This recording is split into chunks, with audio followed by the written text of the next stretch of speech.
देखिए, लगातार Donald Trump की तरफ से धमकियां दी जा रही हैं और उन्होंने कहा कि आज की रात खतरनाक हो सकती है ईरान में, क्योंकि जिस तरीके से डोनाल्ड ट्रंप ने कहा था कि 10 दिन का वो टाइम देंगे और अगर कोई बातचीत का सिलसिला शुरू होता है तो शायद अटैक्स रुकेंगे, लेकिन ईरान पे जो है कोई असर इसका नहीं पड़ रहा है। ईरान बार बार अटैक कर रहा है। थोड़ी देर पहले यहाँ पर जहाँ पर मैं हूँ यहाँ पर भी इर्द गिर्द जो है अटैक्स किए गए, और हालांकि जो ईरान की तरफ से मिसाइल अटैक किया गया उसको इंटरसेप्ट किया गया। कुछ जगहों पे इम्पैक्ट जरूर पड़ा है लेकिन छोटा सा डैमेज है।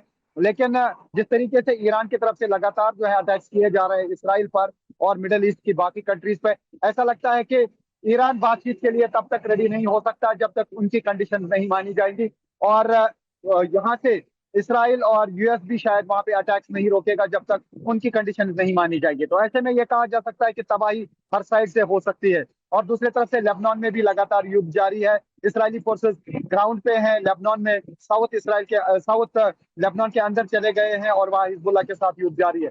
तो फिलहाल जिस तरीके की धमकी डोनाल्ड ट्रंप ने दी है, अब देखना होगा कि क्या वाकई वो पावर प्रोजेक्ट्स को वहां पे निशाना बनाएंगे। लेकिन मैं आपको बता दूं कि ईरान ने भी एक लिस्ट जारी की है। ईरान ने भी एक लिस्ट तैयार किया है और बताया है कि वो मिडल ईस्ट में कई जगहों पे अंधेरा कर सकते हैं, और जो भी बड़े बड़े पावर प्लांट्स हैं, चाहे वो यूएई के हों, सऊदी अरब के हों, कुवैत के हों, बहरीन के हों, या फिर बाकी जगहों पे जहां जहां पे भी यूएस फोर्सेस की मिलिट्री बेसिस है, वहां का एक उन्होंने बताया जा रहा है कि एक लिस्ट बनाई है, ताकि अगर यूएस फोर्सेस की तरफ से ईरान पे हमले किए जाएंगे तो वो भी हमले करेंगे पावर प्लांट्स पर और इंपॉर्टेंट इंफ्रास्ट्रक्चर पर। तेहरान में धमाके हुए हैं और इजरायली फोर्सेस ने बिल्कुल कहा है कि कई जगहों पे जो है इंफ्रास्ट्रक्चर को उड़ा दिया गया है।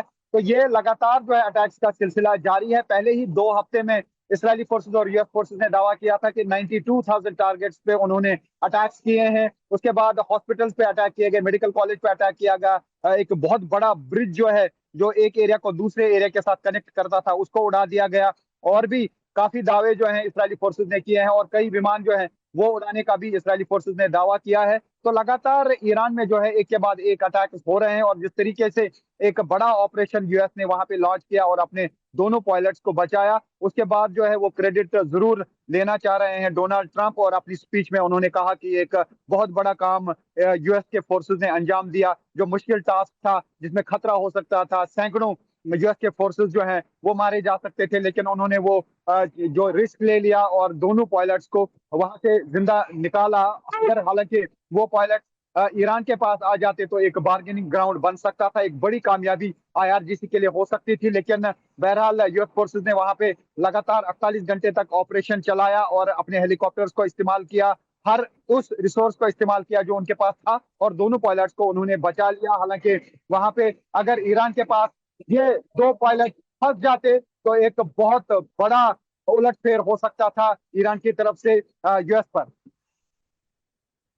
देखिए, बिल्कुल जिस तरीके से डोनाल्ड ट्रंप ने धमकी दी है तो ईरान भी खामोश रहने वाला नहीं है। ईरान भी कोशिश करेगा कि जहां जहां पे भी वो मिसाइल पहुंचा सकेगा वो मिसाइल पहुंचाने की कोशिश करेगा, चाहे उसमें कुवैत आए, चाहे यूएई आए, चाहे सऊदी अरब आए, चाहे वो बहरीन आए, या फिर बाकी एरियाज आए, जहां जहां पे भी उनसे हो सकेगा वो अटैक जरूर करेंगे। और जो भी उनको लगेगा कि इंपॉर्टेंट इंस्टॉलेशन है उनको अटैक करने की कोशिश की जाएगी। मैं इसराइल में हूँ, यहाँ पर भी बाजन ऑयल रिफाइनरी पे अटैक किया गया, यहाँ पे केमिकल प्लांट्स पे अटैक किया गया, ड्रोन की एक फैक्ट्री पेटा टिकवा एरिया में थी उसको निशाना बनाया गया और वहां पे काफी तबाही हुई। एयरपोर्ट को निशाना बनाया गया, वहां पे 3 प्राइवेट विमान जो है वो तबाह हो गए। उसके अलावा रेलवे स्टेशन को निशाना बनाया गया और जगह जगह पे यहाँ पे क्लस्टर बॉम्ब गिरते हैं और तबाही हो जाती है। हाइफा को लगातार निशाना बनाया जा रहा है, और दूसरी तरफ से अब हुतीज की तरफ से लगातार ड्रोन अटैक किए जा रहे हैं इसराइल के साउथ एरिया में, जो वहां पे इलाद का एरिया है, जहां पे बेनगोरियन एयरपोर्ट के अलावा एक और एयरपोर्ट है वो साउथ में है, यानी इसराइल के साउथ में, उसको लगातार निशानी बनाने की कोशिश की जा रही है